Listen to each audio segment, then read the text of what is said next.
The poor boy's knee was bleeding, but he kept chasing the runaway stroller in the rain. When people realized whose baby he was saving, they couldn't believe their eyes. The alarm buzzed at 5:30 a.m. Marcus's hand shot out from under the thin blanket, hitting the button before it could wake his siblings. He sat up on his mattress, bare feet touching the cold floor. The morning air bit at his skin through his worn t-shirt. "Time to get up, Lisa," he whispered, gently shaking his 6-year-old sister's shoulder. She shared the mattress with their 4-year-old brother, Tommy, who was still curled up in a tight ball. Lisa rubbed her eyes. "5 more minutes, Marcus." "No minutes. We got school." He stood up, his joints cracking. "I'll start breakfast. Wait, Tommy, when you're dressed." The kitchen was small, just a stove, a mini fridge, and some cabinets with peeling paint. Marcus opened the fridge, counting what was left: 2 eggs, half a loaf of bread, some milk. He'd have to skip breakfast again to make sure his siblings had enough. Water boiled in a pot for oatmeal while he made their lunches: peanut butter sandwiches, cut diagonally the way Lisa liked them. The bread was getting stale, but it would have to do. A coughing fit echoed from his mother's room. Marcus put down the knife. "Mom? You okay?" The coughing continued. He walked to her door, pushing it open. His mother sat on the edge of her bed, doubled over, one hand pressed against her chest. "I'm fine," she managed between coughs. "Just, another fit cut her off." "You're not fine." Marcus filled a glass of water from the bathroom tap. "Hey." She took small sips, her breathing ragged. "Thank you, baby." "What time is it?" "Almost 6. You got work today?" "Have to." She stood up slowly. "Mrs. Peterson needs me to clean the whole house before her dinner party." "You should rest. That cough's getting worse. Bills don't pay themselves." She squeezed his shoulder. "Don't worry about me. Get your sister and brother ready for school." Back in the kitchen, Marcus heard Tommy crying. He found his brother struggling with his shoelaces, fat tears rolling down his cheeks. "I can't do it," Tommy sobbed. "Daddy always helped me." Marcus's stomach tightened. He knelt down, taking the laces in his hands. "Look, it's easy. Loop, swoop, and pull. See? When's he coming back?" The question hung in the air. Marcus remembered that day 8 months ago, his father loading a duffel bag into his friend's car. "Just for a little while," he'd said. "Got a job opportunity in Atlanta. Once I'm settled, I'll send for all of you." "Focus on your shoes," Marcus said. "Loop, swoop, pull. Try it." Tommy sniffled but copied the motions. The laces formed a messy but functional knot. "There you go. Now the other one." Lisa appeared in her school uniform, hair half-brushed. "Mom's coughing again." "I know. Eat your breakfast. Bus comes in 20 minutes. Marcus packed their backpacks while they ate, checking homework folders and permission slips. His own backpack was worn thin, held together with safety pins where the seams had split. Their mother emerged dressed in her cleaning uniform, still coughing occasionally. She kissed each of them goodbye. "Marcus," she called as he herded his siblings toward the door. "Mrs. Peterson paid me early. There's money for your shoes in my purse." He looked down at his bare feet. "Keep it for bills. You need shoes." "I'm okay. The weather's warm." She started to argue, but another cough cut her off. Marcus used the moment to usher Tommy and Lisa outside. The morning air was thick with humidity. Marcus walked his siblings to the bus stop, standing with them until the yellow bus appeared through the morning haze. He watched them climb aboard, Tommy turning to wave before the doors closed. Walking to his own school took 30 minutes. The route took him past the construction site where Richard Thompson's new luxury condos were rising, steel and glass monuments that made the surrounding buildings look even shabbier. A security guard watched him from behind the chain-link fence. Marcus kept his eyes forward, but he felt the guard's gaze following him. "Hey kid," the guard called out. "This is private property. Keep moving." "I'm on the sidewalk," Marcus said, still walking. "Just keep moving." Marcus passed the site sales office, its windows plastered with renderings of the finished buildings.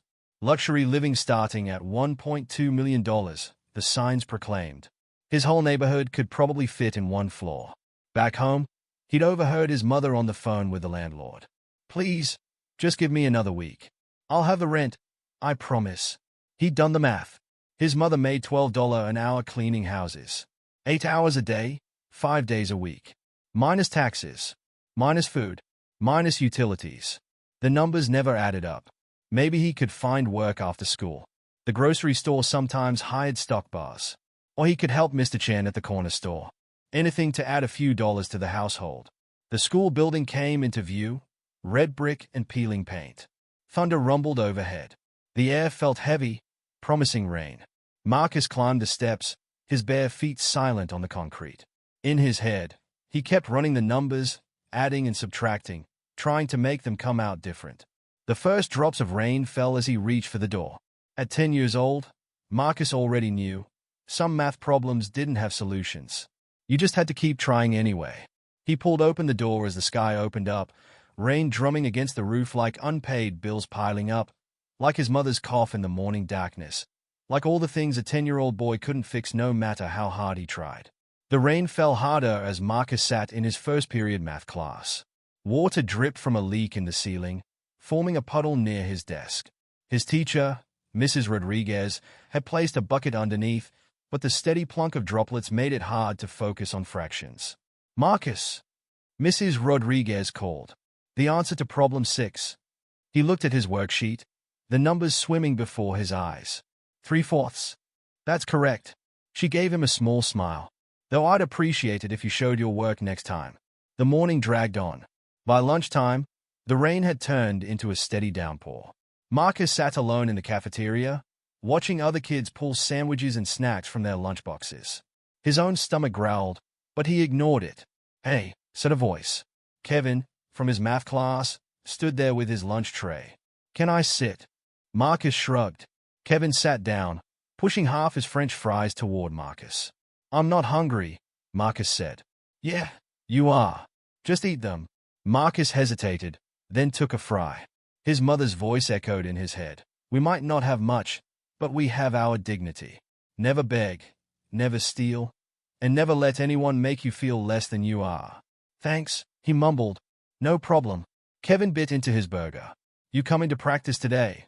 Marcus had been on the school's basketball team until last month. "Can't. Got stuff to do at home. Coach keeps asking about you. Says you're the best point guard he's seen. Tell him I said thanks." The rest of lunch passed in silence. When the bell rang, Marcus headed to his afternoon classes, his wet feet leaving small prints on the linoleum floors. By dismissal time, the rain was coming down in sheets. Marcus stood under the school's overhang, watching other kids run to waiting cars or huddle under umbrellas. A sleek black SUV pulled up, its wipers working overtime. The window rolled down, revealing Richard Thompson himself, the developer building the luxury condos. His son, Richard Jr., was in Marcus's grade.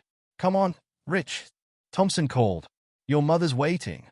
Richard Jr. rushed past Marcus, accidentally bumping into him. "Watch it," he snapped, then climbed into the SUV. The window rolled up as Marcus stepped into the rain. He had a long walk ahead of him. The route home took him past Thompson's development again. The site looked different in the rain, the half-finished buildings looming like dark shadows. Construction had stopped for the day, but lights blazed in the sales office. Through the window, Marcus saw a couple looking at floor plans with a sales agent. The woman wore diamonds in her ears that probably cost more than his family's entire apartment. His feet were numb from the cold rain as he walked. Cars passed, splashing water onto the sidewalk. Some drivers saw him and locked their doors automatically. Marcus kept his eyes forward, like his mother taught him. "Head up," she always said. "You're as good as anyone else. Don't let them make you feel small." Thunder cracked overhead. Marcus quickened his pace, passing the high-end shops that had started appearing in the neighborhood. Signs advertised artisanal coffee, boutique clothing, organic groceries. Places his mother could never afford to shop. A fancy baby boutique had opened last month. Through the rain-streaked windows, Marcus saw strollers that cost thousands of dollars, designer baby clothes, handcrafted toys. His mother had made do with hand-me-downs and thrift store finds for Tommy and Lisa. Movement caught his eye. A woman in an expensive coat was talking on her phone outside the boutique, one hand on a pink and black stroller. Even through the rain, Marcus recognized her as the Thompsons' nanny. He'd seen her walking their baby around the neighborhood. "No, I can't work Saturday," she was saying into her phone. "The Thompsons are hosting a dinner party, and they need me to stay late with Sophie." The baby in the stroller started crying. The nanny glanced down, then turned slightly away to continue her conversation. Well, they pay me double for evening hours, so... Marcus was about to walk past when he noticed something. The stroller's brake wasn't engaged, and the sidewalk had a slight slope. The nanny was still talking, taking a small step away from the stroller. Hold on, I'm getting another call. The first movement was barely noticeable, just a slight shift of the wheels. Then the stroller began to roll. Marcus saw it happening as if in slow motion. The nanny, distracted by her phone, didn't notice. The slope of the sidewalk wasn't steep, but with the rain making everything slick, the stroller picked up speed.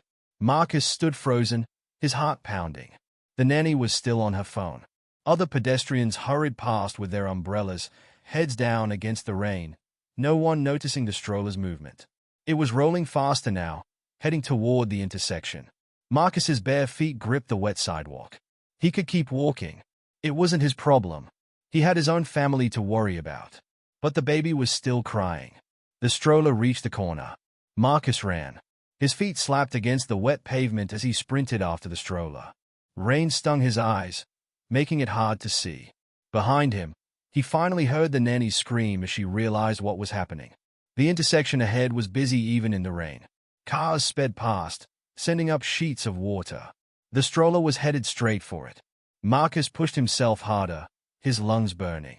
He was close enough now to hear the baby's cries over the sound of rain and traffic. The light ahead turned yellow. Cars started to brake, tires squealing on the wet road. The stroller reached the curb. Marcus lunged forward, his fingers stretching toward the handle. Behind him, someone screamed. The world narrowed to a single point, his hand reaching for the stroller, inches away, while ahead of him, the traffic light turned red. Marcus's fingers brushed the stroller's handle, then slipped off in the rain. His heart jumped into his throat as the stroller bounced off the curb and into the street. No, he shouted, pushing himself faster. A car horn blasted. Brakes squealed. The stroller wobbled as it rolled into traffic. Marcus didn't think. He jumped off the curb, his bare feet hitting the wet asphalt hard. Pain shot through his heels, but he kept running. The baby's cries grew louder, more terrified. People on the sidewalk had their phones out, filming instead of helping. Their voices blended with the rain and traffic. Oh my God. Somebody do something. Is that Thompson's baby? That kid's gonna get himself killed.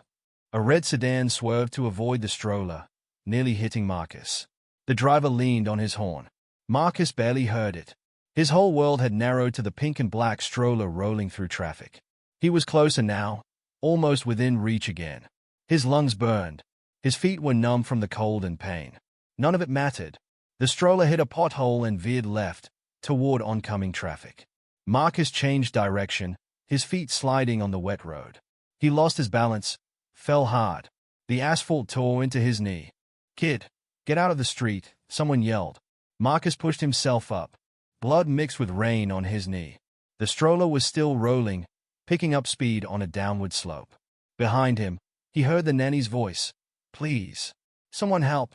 More cars swerved. Horns blared. Marcus forced himself to run faster, ignoring the pain in his knee. He was gaining on the stroller again. A bus appeared at the next intersection, its massive form filling Marcus's vision. The stroller was headed straight for it. No, no, no, Marcus panted. He reached out again, fingers stretching. The bus driver saw them. Air brakes hissed. But on the wet road, stopping quickly wasn't possible. Marcus's hand caught the stroller's handle. He pulled hard, trying to change its direction. The wheels skidded. The baby screamed louder. A car was coming from the other direction. Marcus saw its headlights through the rain. The driver's eyes went wide with horror. Making a split-second decision, Marcus yanked the stroller backward and spun his body around it. His back faced the oncoming car. He wrapped himself around the stroller, shielding it with his body. The car's bumper brushed his back as it screeched past. The force spun him and the stroller in a half-circle. He held on tight, keeping the stroller upright. They came to a stop in the middle of the intersection. For a moment, everything was quiet except for the rain and the baby's cries. Then, "Sophie." The nanny's voice broke through the silence. She ran toward them, mascara running down her face. "Oh my God, Sophie." Marcus's hands shook as he checked the baby. She was scared but unhurt, strapped securely in her seat. Her face was red from crying, but when she saw Marcus, she stopped, hiccuped, and reached for his nose. Cars had stopped in all directions. People were getting out, phones still recording. Marcus heard snippets of their conversations. "That's Thompson's kid. The barefoot boy just saved. Could have been killed. Someone call Mr. Thompson." The nanny reached them, her expensive coat soaked through. "Sophie, baby, oh thank God." She looked at Marcus, her hands trembling as she checked the baby. You saved her. I can't believe." I just looked away for a second. Marcus stepped back, suddenly very aware of all the eyes on him. His knee was bleeding badly now. His back hurt where the car had brushed him. He was soaked to the bone and shivering. "Wait," the nanny said. "You're hurt. We need to call an ambulance. And Mr. Thompson, he'll want to thank you." But Marcus was already backing away. More people were approaching, asking questions, trying to take his picture. His mother's voice echoed in his head. "We don't do things for reward or recognition. We do them because they are right." "I gotta go," he said. "But wait, what's your name? Mr. Thompson will want to know." Marcus turned and ran, ignoring the pain in his knee. He pushed through the crowd, avoiding their phones and questions. Someone tried to grab his arm. He pulled away. "Hey, kid, come back. We should at least get your name." But Marcus kept running. He ran past the luxury shops, past the construction site, past all the places that weren't meant for barefoot boys from his neighborhood. He ran until the voices faded, until it was just him in the rain again. His knee throbbed. His back ached. His chest felt tight from running in fear and something else he couldn't name. But somewhere behind him, a baby named Sophie was safe. That's what mattered. Marcus slowed to a walk, his feet splashing in puddles. He still had to get home, help Tommy with his homework, make sure Lisa practiced her reading. Normal things. Important things. Lightning flashed overhead, followed by thunder. Marcus walked faster, limping slightly. He didn't notice the black SUV that turned onto the street behind him, moving slowly through the rain. Didn't see the driver speaking urgently into a phone. "Sir, I found him. The boy who saved your daughter. He's heading toward the Oak Park area." Marcus just walked, thinking about dinner and homework and all the ordinary responsibilities waiting at home. The extraordinary moment was over. Or so he thought. Behind him, the SUV followed at a distance, its wipers sweeping back and forth through the rain. Marcus's feet slapped against the wet pavement as he raced after the stroller. Each step sent jolts of pain through his legs, but he couldn't slow down. Not now. Not with a baby's life at stake. "Move!" he shouted at a couple blocking the sidewalk. They jumped apart, then pulled out their phones to record. The stroller hit a bump, bouncing dangerously. Marcus's heart stopped as one wheel lifted off the ground, but the stroller righted itself and kept rolling. The slope was getting steeper. Ahead lay the busiest intersection in the neighborhood, where 4 lanes of traffic merged. His lungs burned. The rain made it hard to see. Every breath felt like swallowing fire. "Kid, stop," someone called. "You'll get yourself killed." Marcus ignored them. The voice reminded him of his mother. "Be careful, baby. The world's not always kind to boys who look like you." But there wasn't time to be careful. The stroller was picking up speed. He pushed harder, his bare feet finding purchase on the wet concrete. Years of running to school, playing basketball, doing odd jobs around the neighborhood. His body knew how to move, how to push past pain. A car honked as it swerved around the stroller. The driver's face was a mask of shock through the rain-streaked windshield. Marcus was close enough now to hear the baby crying. The sound cut through everything else, the rain, the traffic, the shouts of onlookers. It was the same kind of cry Tommy used to make when he was scared. His foot hit a pothole filled with water. Pain shot up his leg as he stumbled, went down hard on one knee. The asphalt tore into his skin. "Get up," he muttered. "Get up." The stroller was getting away again. More people had gathered, phones out, recording instead of helping. Their voices buzzed in his ears. "That's Thompson's baby. Someone call 911. Is that kid crazy? He's not even wearing shoes." Marcus pushed himself up. Blood ran down his leg, mixing with rain and sweat. The pain was sharp, immediate, but he forced himself to run. His mother's cough echoed in his memory. How she pushed through it every day, going to work sick because they needed the money. If she could do that, He could do this. The intersection was getting closer. Traffic lights changed from green to yellow. Cars accelerated to beat the red, sending sheets of water into the air. The stroller rolled faster, headed straight for the crossing. Marcus's vision tunneled, focusing only on the small gap between him and the runaway stroller. Everything else faded. The pain, the rain, the voices. A bus turned onto the street ahead, its massive form blocking half the intersection. The driver hadn't seen the stroller yet. Marcus's heart hammered against his ribs. The distance between him and the stroller seemed impossible to close. But Tommy's face flashed in his mind. How scared he'd been this morning, struggling with his shoelaces. Almost there, Marcus gasped. Almost. His fingers brushed the stroller's handle again. Slipped off in the rain. The material was slick, impossible to grip. The bus driver finally saw them. Brakes squealed. The huge vehicle started to slide sideways on the wet road. Marcus made a desperate leap. His body slammed into the stroller just as it reached the intersection. The impact knocked the breath from his lungs. They spun together, man and stroller, through puddles and past shocked faces.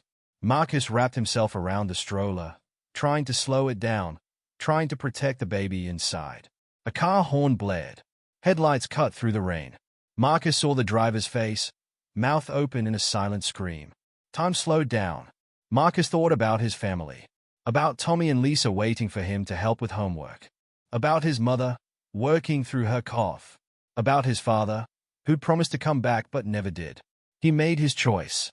Gripping the stroller tight, Marcus spun around, putting his body between the baby and the oncoming car. He closed his eyes. The car's bumper brushed his back, just enough contact to spin them in a half circle, but not enough to knock them down. The driver had managed to swerve at the last second. They came to a stop in the middle of the intersection. The baby was still crying, but softer now. When Marcus looked down, she was reaching up toward him, tiny fingers grabbing at the rein. Everything hurt. His knee was bleeding badly. His back throbbed where the car had touched him. But the baby, Sophie Thompson, he realized, was safe. The nanny's voice cut through the rain. Sophie. Oh my God. Sophie. She ran toward them, her expensive coat ruined, mascara running down her face. Behind her, a crowd had gathered. Phones recorded everything. Someone was calling Mr. Thompson. Marcus stepped back. His job was done. The baby was safe. Wait. The nanny called. You're hurt. We should call an ambulance. Mr. Thompson will want to thank you. But Marcus was already moving away. He didn't need thanks. Didn't want to be recorded or interviewed or turned into some kind of story. He ran, ignoring the pain, ignoring the voices calling him back. Ran until the crowd was far behind, until it was just him and the rain again. His knee screamed with every step. His clothes were soaked through. But he kept moving. The black SUV appeared behind him, moving slowly through the rain. Marcus didn't notice it at first, focused on getting home, on what he'd tell his mother about his injured knee. The vehicle kept pace with him, staying just far enough back to avoid attention. Inside, the driver spoke urgently into a phone. Yes, Mr. Thompson. I'm following him now. Looks like he's headed toward Oak Park. No, sir. He hasn't seen me. Yes, sir. I'll keep my distance. We won't lose him again. Marcus limped on through the rain, unaware that his ordinary life had just changed forever. Behind him, the SUV's windshield wipers kept steady rhythm, marking time between one world and another. The intersection had gone silent except for the sound of rain and Sophie's whimpers. Marcus stood there, dripping wet, his knee bleeding onto the asphalt. The baby reached for him again, her tiny fingers grasping at the air. Oh my God! Oh my God! The nanny reached them, her hands shaking as she checked Sophie. She's okay. I can't believe she's okay. Cars had stopped in all directions. People got out, phones raised, recording everything.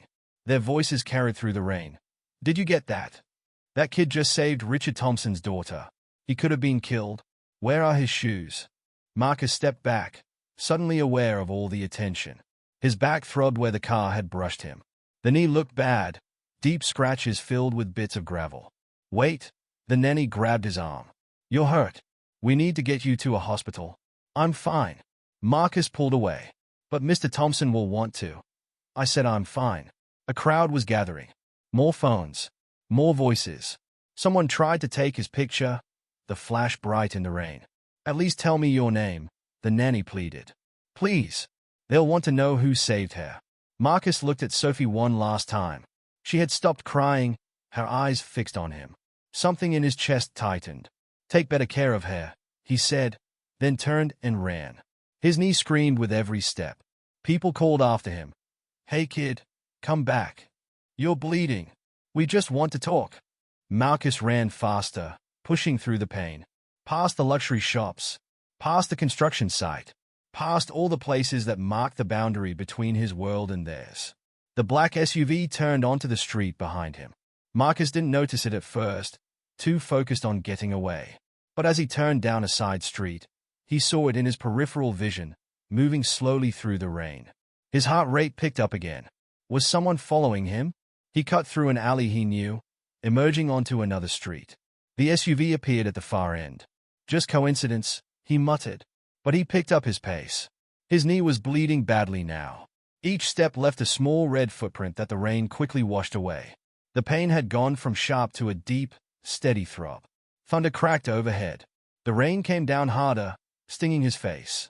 Marcus thought about home, about Tommy and Lisa waiting for him, about his mother who would worry if he was late. He turned down another street, then cut through a vacant lot he knew. The SUV wouldn't be able to follow him here. The ground was muddy, sucking at his feet with each step. When he emerged on the other side, the vehicle was gone. Marcus let out a breath he hadn't realized he was holding. His neighborhood looked different in the rain. The rundown buildings, the cracked sidewalks, the empty lots where developers hadn't yet reached. But it was home. Here, at least, he knew who he was. Mrs. Chen was sweeping water from the front of her store as he passed. She looked up, saw his condition. Marcus? What happened to you? Nothing, Mrs. Chen. Just fell. She frowned. Come inside. I have first aid kit. Can't. Gotta get home. Your mother will worry. Seeing you like this. Marcus kept walking. She was right. His mom would worry. He needed to clean up before she saw him. Maybe he could sneak in, change clothes, wash the blood off. The black SUV appeared again, turning slowly onto his street. Marcus ducked into another alley. His heart pounded. This was no coincidence. Someone was definitely following him. He pressed himself against the wall, trying to slow his breathing. The SUV rolled past the alley entrance, its tinted windows revealing nothing about who was inside. Once it passed, Marcus ran again. He knew these streets better than anyone in a fancy car. Knew every shortcut, every hidden path. He cut through backyards, jumped fences, ignored the protests of his injured knee. The rain made everything slippery, but his bare feet found purchase where shoes might have slipped. Finally, his apartment building came into view. The exterior was worn, paint peeling, but the sight of it made his chest loosen slightly. Marcus glanced behind him. No sign of the SUV. He hurried up the external stairs to their third-floor unit, leaving wet footprints on the concrete. At the door, he hesitated. How would he explain this to his mother? The torn clothes, the bleeding knee, the mud everywhere. The sound of an engine made him look down. The black SUV had found him. It pulled up in front of the building, engine idling. Marcus's hand tightened on the doorknob. This was his home, his territory. Whatever was coming, he would face it here. The SUV's driver's door opened. A man in a dark suit stepped out, holding an umbrella. He looked up directly at Marcus. Don't run, the man called. Mr. Thompson just wants to talk. Marcus stood frozen on the landing. The man's voice was gentle, but Marcus had learned early that gentle voices didn't always mean safety. He's very grateful, the man continued, for what you did for his daughter. He's on his way here now. The words hit Marcus like physical things. Richard Thompson was coming here. To his home? Inside the apartment, he heard Tommy's voice. Is that Marcus? The doorknob turned under his hand. Lisa pulled the door open. Marcus, you're all wet, and you're bleeding. Their mother's voice came from inside. What? Marcus is bleeding. The man with the umbrella started up the stairs. Marcus stepped inside and closed the door. His world was about to change. He could feel it coming like the storm that still raged outside. He looked down at his bleeding knee, at the puddle forming around his bare feet on the worn linoleum floor. Thought about the baby's fingers reaching for him through the rain. about the weight of responsibility, and how some things were worth bleeding for. Behind him, someone knocked on the door. Marcus stood in the bathroom, watching pink water swirl down the drain. His mother knelt beside the tub, carefully cleaning his knee with a washcloth. "Hold still," she said, picking out bits of gravel. "What were you thinking, running in traffic like that? The baby would have died. You could have died too." Her hands trembled slightly. "When Mrs. Chen called to tell me what happened." "Mrs. Chen called you?" She saw the whole thing on Facebook. People posted videos. Marcus's stomach tightened. Videos? It's all over the internet. Barefoot hero saves billionaire's baby. They're calling you a hero. The knock at the door came again, more insistent this time. Tommy's voice carried from the living room. "Someone's here. They got a fancy suit." "Don't answer it," Marcus said quickly. His mother looked at him. "That's probably Mr. Thompson's people. We can't just ignore them." "Why not?" "Because that's not how we handle things." She wrapped his knee in gauze. "We face what comes, good or bad." Lisa appeared in the bathroom doorway. "Mom, they're still knocking. Tell them we'll be right there." Marcus stood up, testing his knee. It hurt, but he could walk. "I don't want to talk to them." "Why not?" "Because." He struggled to find the words. "I didn't do it for them, or for thanks, or for videos on Facebook. I just—" The baby was in trouble. His mother touched his face. "I know, baby. That's who you are, who I raised you to be." She handed him a clean t-shirt. "But sometimes doing the right thing has consequences. Even good ones." The knocking continued. Marcus changed his shirt, his movements stiff from the bruising on his back. In the living room, Tommy and Lisa pressed their faces against the window. "There's 2 big cars now," Tommy reported, "and more men in suits." Marcus's mother smoothed her uniform, trying to look presentable. "Ready?" "No." She opened the door anyway. The man with the umbrella stood there, water dripping from his suit. Behind him, another suit-wearing man spoke quietly into a phone. "Mrs. Jackson." The first man's voice was polite. "I'm David Chen, Mr. Thompson's head of security. I apologize for the intrusion, but Mr. Thompson would very much like to speak with you and your son." "About what happened with the baby?" she asked. "Yes. He's extremely grateful. He'll be here in—" David checked his phone. "About 2 minutes." Marcus's mother smoothed her hair nervously. "We're not really prepared for visitors. Mr. Thompson understands. He just wants to express his gratitude personally." As if on cue, a third black SUV pulled up outside. This one was longer than the others, with tinted windows that reflected the rain. Marcus watched from behind his mother as Richard Thompson stepped out. He looked different up close, older, more human somehow. His expensive suit was getting wet as he hurried up the stairs. "Mrs. Jackson." Thompson reached the landing, slightly out of breath. "Thank you for seeing me. I know this is unexpected, Mr. Thompson." His mother's voice was steady. "Please come in." Thompson entered their small apartment, followed by his security man. He looked around, taking in the worn furniture, the water stains on the ceiling, the small TV balanced on a milk crate. His eyes found Marcus. "You must be the young man who saved my Sophie." Marcus said nothing. His mother touched his shoulder. "Yes, sir. This is Marcus. Do you know what you did today, Marcus? Help somebody who needed it." Thompson's expression softened. "You did more than help. You risked your life to save my daughter. The doctors say if that stroller had reached the intersection—" He stopped, his voice catching. "Well, I've watched the videos. What you did was extraordinary. I just did what anyone would do." "No." Thompson shook his head. "That's just it. No one else did anything. They all stood there with their phones out. But you acted. Without hesitation. Without shoes, even." Marcus shifted uncomfortably.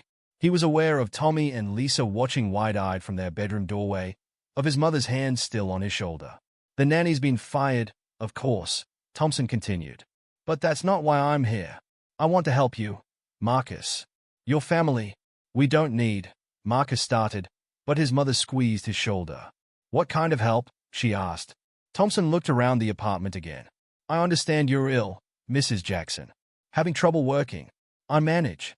And Marcus helps a lot, from what I've heard. Takes care of his siblings. Walks them to school. Very responsible for his age." "Yes, sir. He is." "What if—" Thompson paused. What if Marcus had opportunities? Better schools. A real chance at a future. Marcus felt his mother's hand tighten on his shoulder. What are you suggesting? A full scholarship. To Riverside Prep. Starting immediately. The room went silent except for the rain against the windows. Marcus knew Riverside Prep, the private school where all the rich kids went. Where Richard Jr. went. That's very generous, his mother said carefully.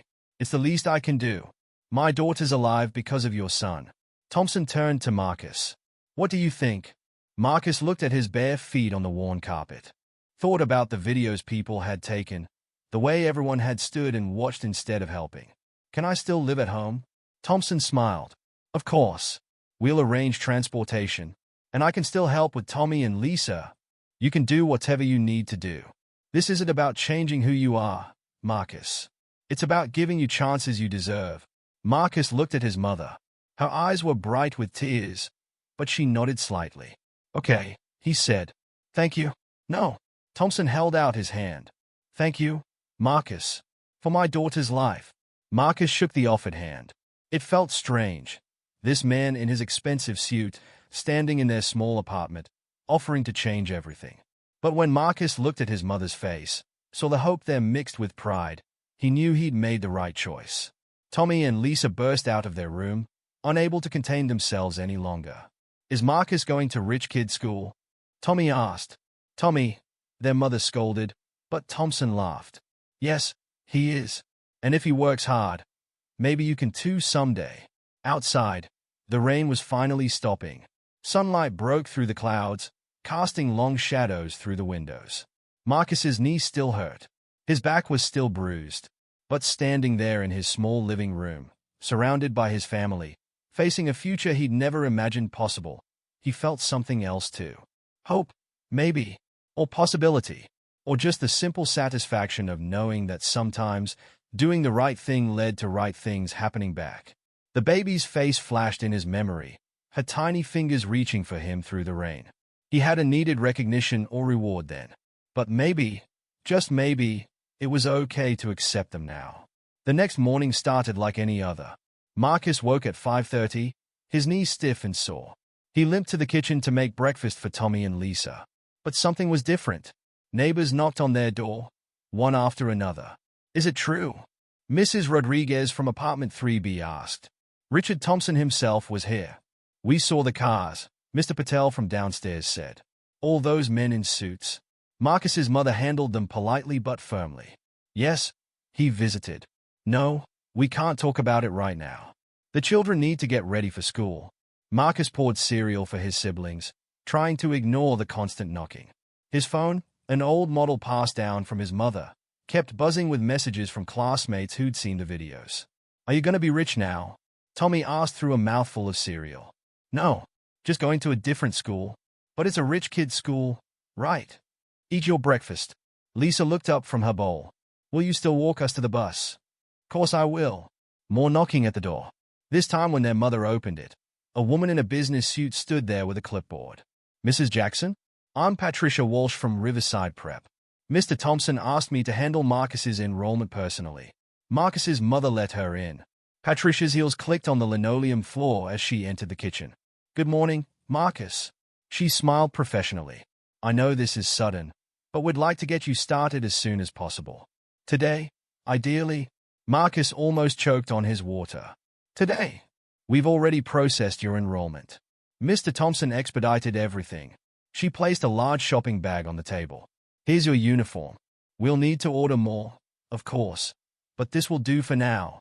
Inside the bag was a blue blazer with a Riverside crest, gray slacks, a white shirt, and a striped tie. At the bottom, a pair of black leather shoes gleamed. The shoes might not fit perfectly, Patricia said. We estimated the size based on the videos. Marcus touched the shoes carefully. The leather was soft, expensive. Nothing like the worn sneakers he usually got from the thrift store. There's a car waiting outside, Patricia continued. To take you to school. It will pick you up every morning at 7. But I have to walk Tommy and Lisa to their bus. Patricia checked her watch.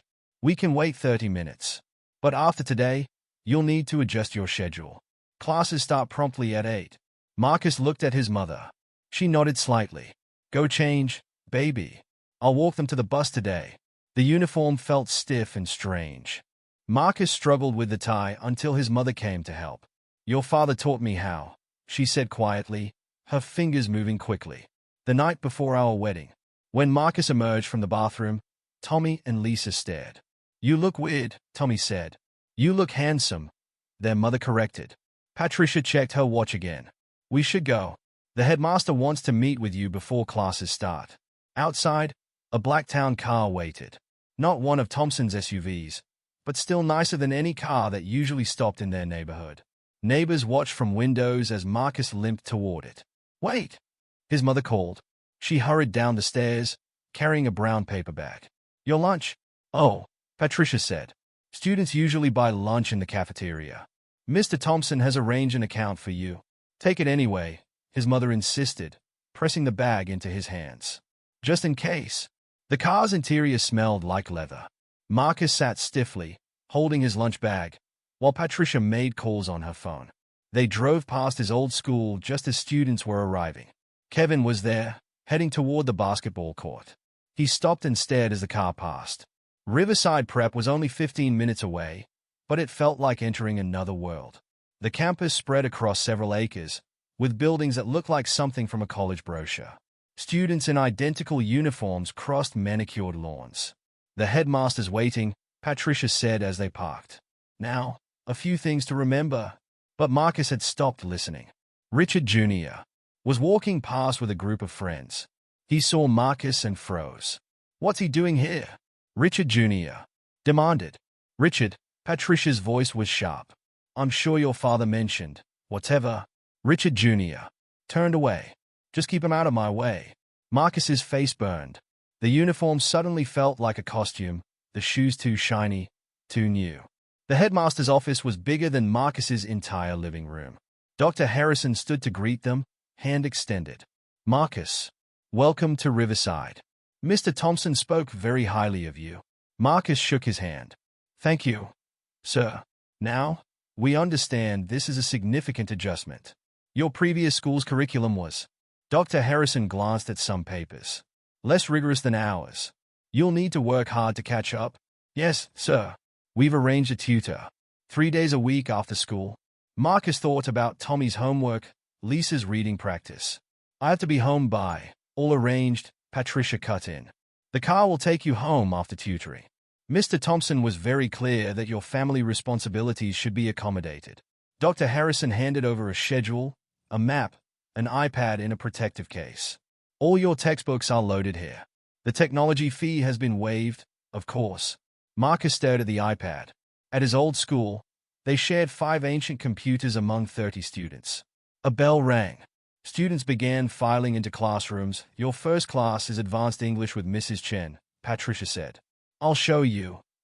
Actually, Dr. Harrison interrupted. I think Richard should do it. Richard Jr. was passing in the hallway. He stopped, scowling.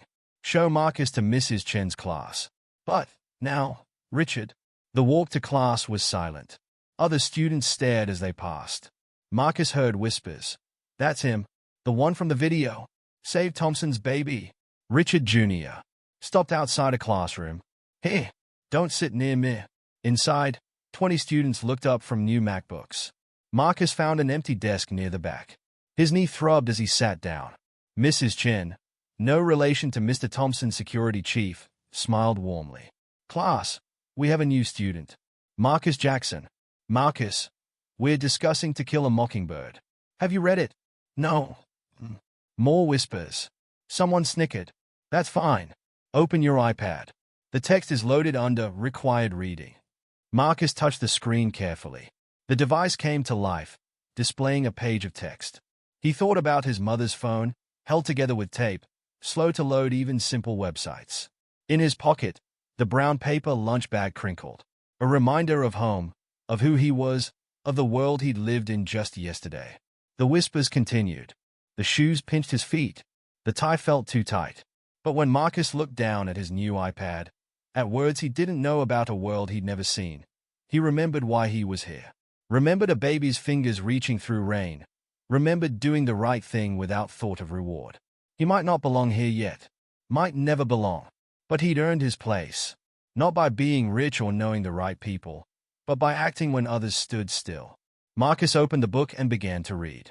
Marcus's mother sat at their small kitchen table, staring at the letter in her hands. The Thompson Foundation letterhead gleamed at the top of the page. "Read it again," she said. Marcus leaned against the counter, his new school uniform wrinkled from the day. "Dear Mrs. Jackson, following your son's heroic actions, we've established a medical fund in your name. All current and future medical expenses will be covered. Additionally, we've arranged for you to receive paid sick leave while you recover." "I don't understand," she said. "Why would they do this?" "Maybe because it's right." Marcus adjusted his tie. After a week at Riverside, he could finally tie it himself. "Like you always taught us." The cough that had plagued her for months came again. But this time, she didn't have to push through it. Didn't have to choose between seeing a doctor and paying rent. Tommy burst in from the living room. "Marcus, you're on TV again." The local news was showing the video for what felt like the 100th time. Marcus running barefoot through the rain. The stroller spinning through traffic. His body shielding the baby from the car. "Turn it off," Marcus said. "But they're calling you a hero." "I said turn it off." Their mother folded the letter carefully. "You are, a hero. I just helped someone who needed it." Marcus checked his watch, a gift from Mr. Thompson he'd tried to refuse. "I gotta go. Tutoring. How's that going?" Marcus thought about the hours spent after school, struggling with algebra concepts his old school hadn't covered, vocabulary words he'd never seen. "It's hard," he admitted, "but Mrs. Rodriguez is patient. And the other students." Marcus didn't mention Richard Jr.'s cold shoulder, the whispers that followed him through halls, the way some teachers spoke to him slowly, as if his old school meant he couldn't understand basic English. "They're fine." A horn honked outside, his ride to tutoring. Marcus grabbed his backpack, now filled with textbooks and his iPad instead of the worn notebooks from before. "Don't forget," Tommy called. "You promised to help with my science project." "I remember. I'll be back by 6. The neighborhood looked different now. Construction had started on 3 new buildings. "Luxury condos coming soon," the signs proclaimed. But beneath them, Marcus saw familiar faces. Mr. Chen stood outside his store, restocking fruit. He waved as Marcus passed. "Hey, hero." "Not a hero, Mr. Chen. Tell that to them." Mr. Chen pointed across the street where a group of kids played basketball, all wearing no shoes. Marcus stopped. "Why aren't they wearing shoes?" "They say they want to be like you." Mr. Chen chuckled. "Parents are angry. Can't keep shoes on their feet anymore." The car honked again. Marcus hurried toward it, his new leather shoes feeling suddenly heavy. At Riverside, the library was nearly empty. Most students had drivers waiting to take them to private tutors or expensive after-school programs. Mrs. Rodriguez sat at their usual table, geometry textbook open, ready to tackle polynomials. "Not really." She smiled. "You're doing better than you think. Your last quiz was AB. Because you helped. Because you worked for it." She tapped the book. "Like you're going to work now. Show me what you remember about factoring." For 2 hours, they worked through problem after problem. Marcus's head hurt. But slowly, the numbers began making sense.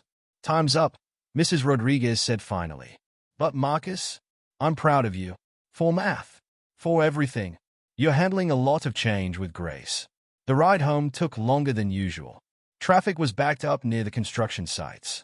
Through the car window, Marcus watched workers in hard hats pour foundations for the new buildings. His phone buzzed, a text from Kevin. "Basketball tomorrow." Marcus hadn't played since starting at Riverside. Between tutoring, homework, and helping at home, there hadn't been time. "Can't," he texted back. "Got a history paper due." The response came quickly. "You different now?" Marcus stared at the message until the screen went dark. At home, Tommy was waiting with his science project materials spread across the floor. "Finally, I need help with my solar system. Let me change first." In his room, Marcus hung up his uniform carefully. The blazer cost more than all his old clothes combined. The shoes needed polishing. His old basketball sat in the corner, unused. "Marcus," Tommy called. Jupiter fell off. In the living room, Tommy had created a mess of styrofoam balls, paint, and wire. Their mother sat on the couch, reading medical paperwork. "The doctor says I can start treatment next week," she said. Marcus picked up a fallen planet. That's good, right?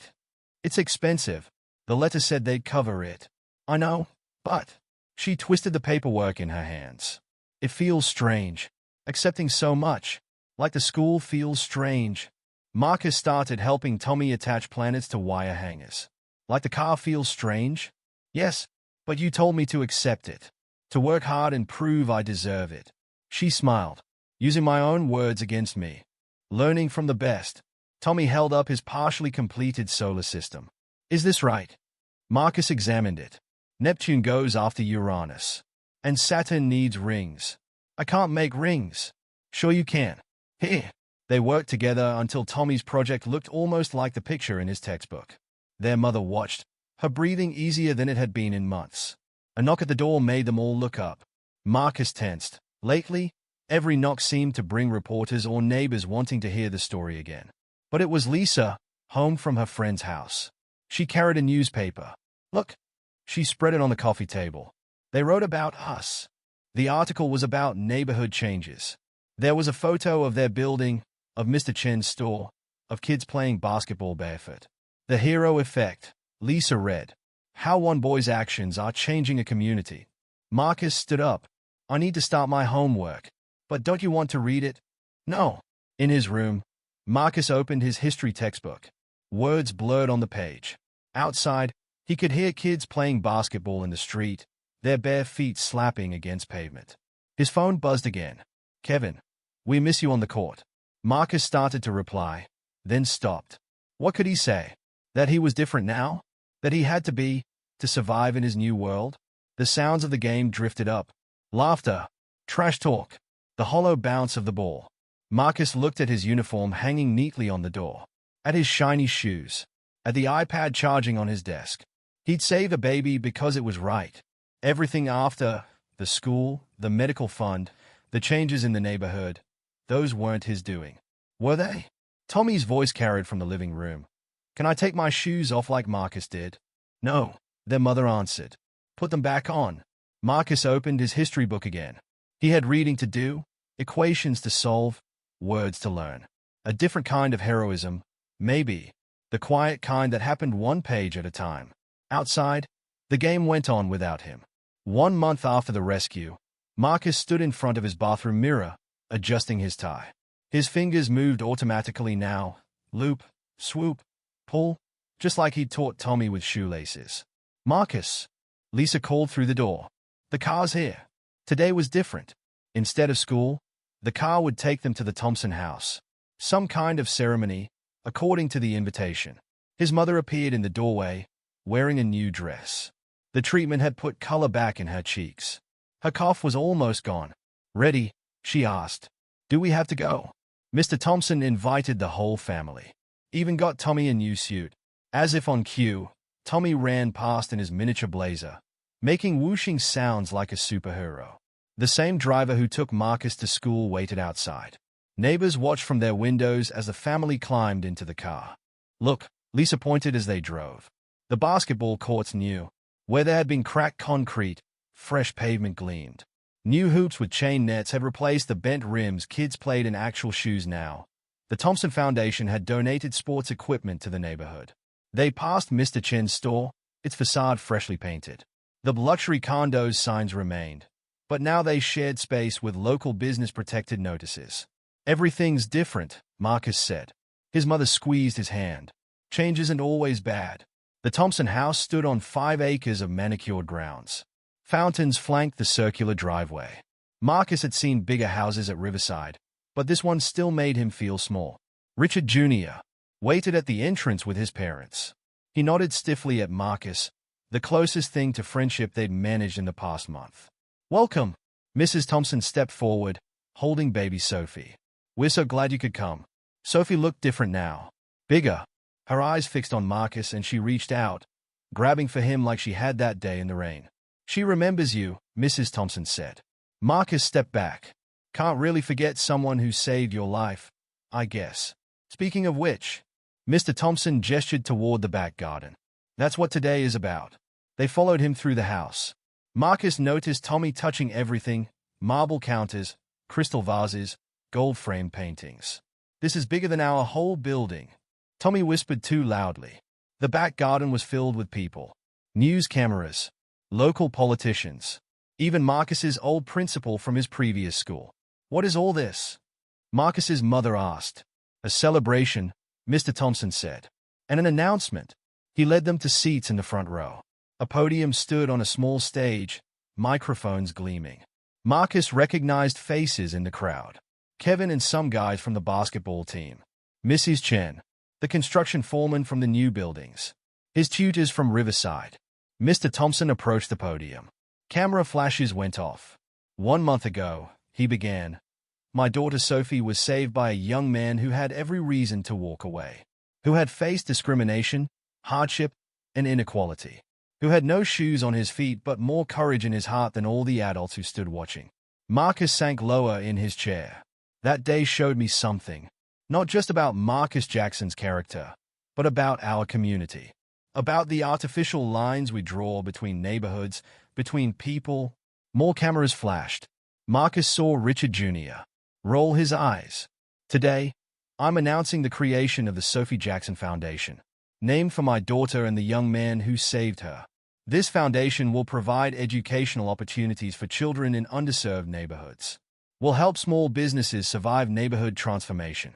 Will ensure that change lifts everyone, not just a few. Applause broke out. Marcus felt his mother's hand tighten on his. The foundation's first project is already complete, the renovation of the community basketball court. Its second is about to begin, a new community center with after-school programs, tutoring, and yes, a shoe drive. Tommy poked Marcus. You hear that? A shoe drive. Additionally, Mr. Thompson continued, we're expanding the scholarship program that brought Marcus to Riverside. 10 students will receive full scholarships next semester. We're calling them the Barefoot Scholar Awards. More applause. Marcus saw Kevin grinning at him from the crowd. But none of this would have happened without one person's simple act of courage. Marcus, would you join me up here? Marcus didn't move until his mother nudged him. His legs felt heavy as he climbed the stage steps. I don't have a speech, he whispered. You don't need one. Mr. Thompson stepped aside. Just tell them what you told me. About why you did it. Marcus faced the crowd. Cameras pointed at him like weapons. He saw Tommy bouncing in his seat, Lisa beaming proudly, his mother wiping tears. His voice caught. He started again.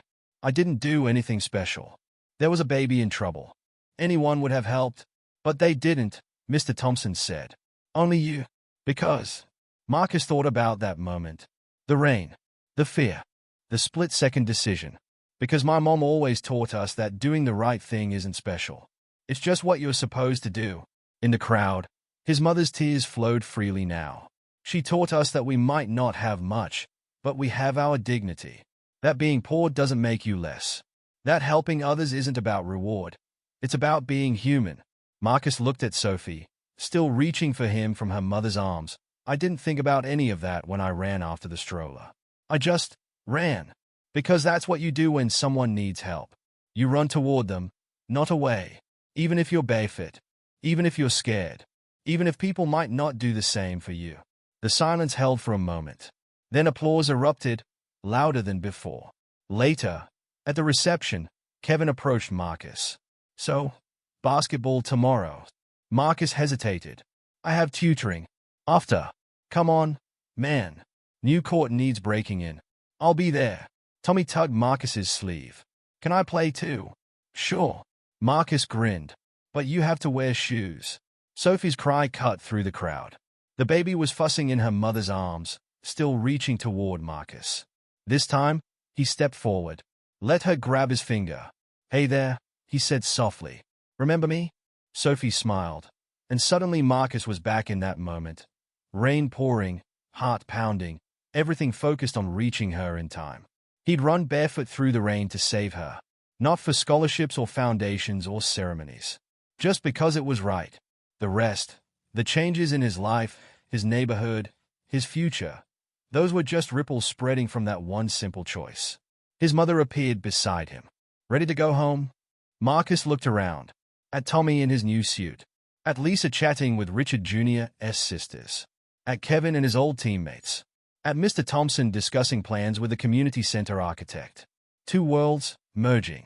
Not perfectly. Not easily. But possible. Yeah, he said. Let's go home. Outside, the sun was setting. New street lights illuminated the sidewalks, another Thompson Foundation improvement. Marcus walked with his family to the waiting car. His shoes shone in the fading light. But he remembered how the wet pavement had felt under bare feet. Remembered running without thinking, acting without calculating. Some things changed. Others stayed the same. Like doing what's right. Like running toward those who need help. Like being exactly who you are, shoes or no shoes. The car door closed. Through the window, Marcus watched the Thompson house recede. Time to go home. Time to do homework. Time to play basketball with his old friends on a new court.